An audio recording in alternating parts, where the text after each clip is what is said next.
Thank you, Mr. Chairman. Mr. Bhatia, thank you for being Thank you, here. Senator. We appreciate it. About a year ago, I said that I felt like 2018 marked the end of the age of innocence for the internet. And if you look forward to this summer, we've got Facebook that has been hit with a $5 billion fine from the FTC. In my opinion, that's not enough. It should have been $50 billion.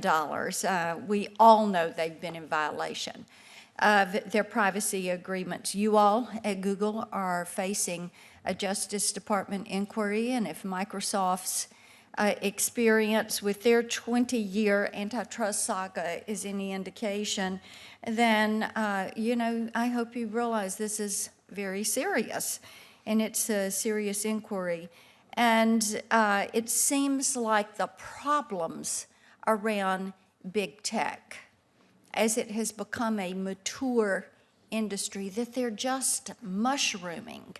And when we talk about privacy or lack thereof, data security, lack thereof, offenders that are the biggest and the worst offenders, unfortunately for you all, people put Google at the top of the list. So we appreciate that you're here. I want to start with you and talk a little bit about prioritization of search results. I think this is important to do because I will tell you, I feel like you all push the boundaries until your hand gets slapped. As a mom and a grandmom, I would tell my kids, don't do that again. And they would try it again, and they would try it again. And that's kind of what I see with you all. But a big business company like you ought not to be having such childish behavior where you do something and you get your hand slapped, waiting to see if we are going to get after you or a federal agency is going to rein you back in. You're always out there pushing to the limit. And in doing this, you have a practice that seems that you suppress competition. And we know that that Google has, through Google Plus, you have prioritized search results over Yelp and TripAdvisor. You did that until local search providers really pushed back on you and said you can't do that. Now we see what you're doing is consolidating many of the travel offerings together.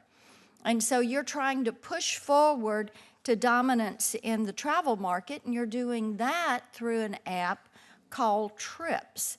And now you're going to be armed with all of these details, all of this data, all of this search data from people that use your service, and you're going to use that prioritization to wipe out competition from travel booking sites. And I'm concerned about the threat to competition that Google poses and how search prioritization harms new startups that are seeking to enter the marketplace. So let me ask you a couple of things. Does Google actively prioritize Google's own local search results, yes or no? We seek to provide users, Senator, with responses to their queries that are most relevant, relevant and authoritative. Yes or no? Do you prioritize? No, unless our services, what we would put forward, it would be more relevant and authoritative. Okay. Does Google know if its own search results are better than the third-party competitors? It would depend entirely on the different search that you search, So you have all the data, but looking. you're not quantifying and you're not prioritizing. There are billions of searches that get run every day. Sometimes we would surface information that we would have, sometimes the others. answer is yes, you do prioritize, and yes, you do use that information. People aren't dumb. They can check how those search results come in. When the FTC investigated Google from 2011 to 2013, it discovered a business practice that is called co-occurrence signals. That is, Google products would be triggered to appear above the 10 blue links when the appearance of a competitor occurred in the page rank results. Does Google still use any form of co-occurrence signals to suppress the competition in search results? Senator, you're deeper into that than I know the immediate answer to. I'll have to get back to you on that. I will tell you that the FTC... Why don't you submit something in writing then for the committee so that we have that? This is a practice you're not supposed to be conducting at this point. You've been investigated for it. Okay, on Monday, you claimed in an op-ed that Google is not politically biased, yet you acknowledged that Google took down or limited the reach of conservative content and accounts and only did so mistakenly. If you want us to believe that Google is an equal opportunity search engine and not an equal opportunity offender, let me clarify exactly what an equal playing field would look like for you all at Google.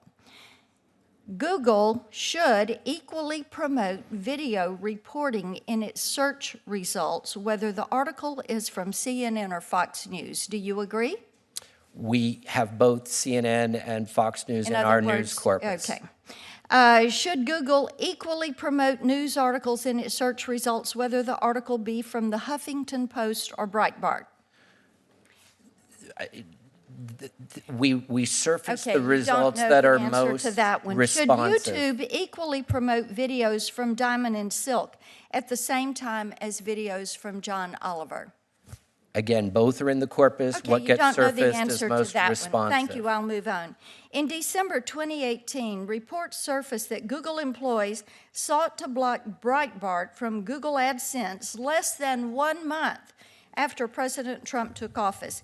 Google employees sought to use, quote unquote, what they called hate speech as a pretense for banning Breitbart from taking part, the emails show.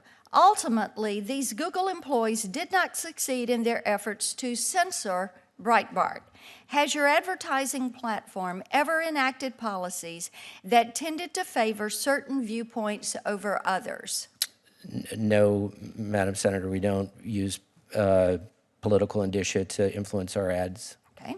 Has Google ever blacklisted or attempted to blacklist a company, group, individual, or outlet from its advertising partners or its search results for political reasons? No, ma'am, we don't use blacklist, whitelist to influence our search results or... For what reason does Google blacklist a company? As I said, per your previous question, we do not utilize blacklists or whitelists in our search results to favor political outcomes. Doesn't happen. I have one last question, Mr. Chairman, if I have permission.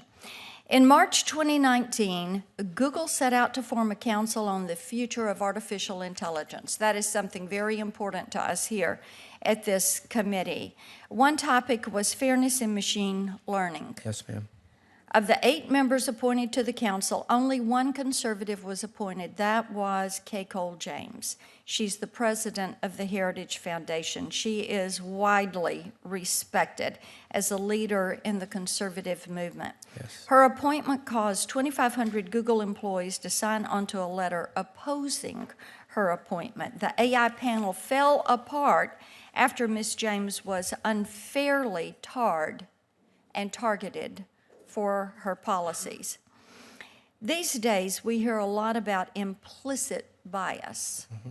What has Google done to address the widespread implicit bias against conservative values that persist throughout your corporate culture? And we understand this is in the physical sense and in the virtual sense. So, first of all, with respect to our corporate culture, let me again emphasize we're 100,000 people. We're in many states around the United States, including Tennessee.